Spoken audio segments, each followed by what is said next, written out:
વડોદરા શહેરમાં ઠેકરનાથ વિસ્તારના દશામાની આગમનની ભવ્ય શોભાયાત્રા નીકળી.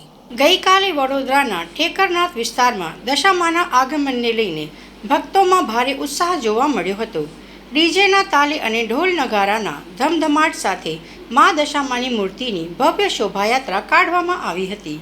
શોભાયાત્રામાં મોટી સંખ્યામાં વડોદરાના શહેરીજનો અને સ્થાનિક શ્રદ્ધાળુઓ જોડાયા હતા. યુવાનો, મહિલાઓ અને બાળકો ડીજેના તાલ પર ઝૂમી ઉઠ્યા હતા અને અબીલ ગુલાલની છોડો વચ્ચે મા દશામાનું ભવ્ય સ્વાગત કરવામાં આવ્યું હતું. જેમ જેમ દશામાના વ્રતનો પ્રારંભ થઈ રહ્યો છે તેમ તેમ વડોદરા શહેરમાં ભક્તિનો માહોલ ચરમસીમાએ પહોંચ્યો છે. ઠેકરનાથ વિસ્તારમાંથી નીકળેલી આ શોભાયાત્રામાં શ્રદ્ધાળુઓનો અદ્ભુત ઉત્સાહ જોવા મળ્યો. ડીજેના તાલ અને માતાજીના ગરબા પર ઝૂમતા ભક્તોએ મા દશામાને પધરાવ્યા છે અને સમગ્ર વિસ્તારમાં પવિત્રતા અને આનંદ વ્યાપી ગયા છે. શોભાયાત્રા જે માર્ગો પરથી પસાર થઈ ત્યાં સ્થાનિક રહીશો દ્વારા પુષ્પવર્ષા કરીને માતાજીનું હૃદયપૂર્વક સ્વાગત કરવામાં આવ્યું. વડોદરાવાસીઓએ ખૂબ જ શ્રદ્ધા અને ઉલ્લાસ સાથે દશામાનું આગમન કરાવીને વ્રત આરાધનાના આ પવિત્ર પર્વની શરૂઆત કરી છે.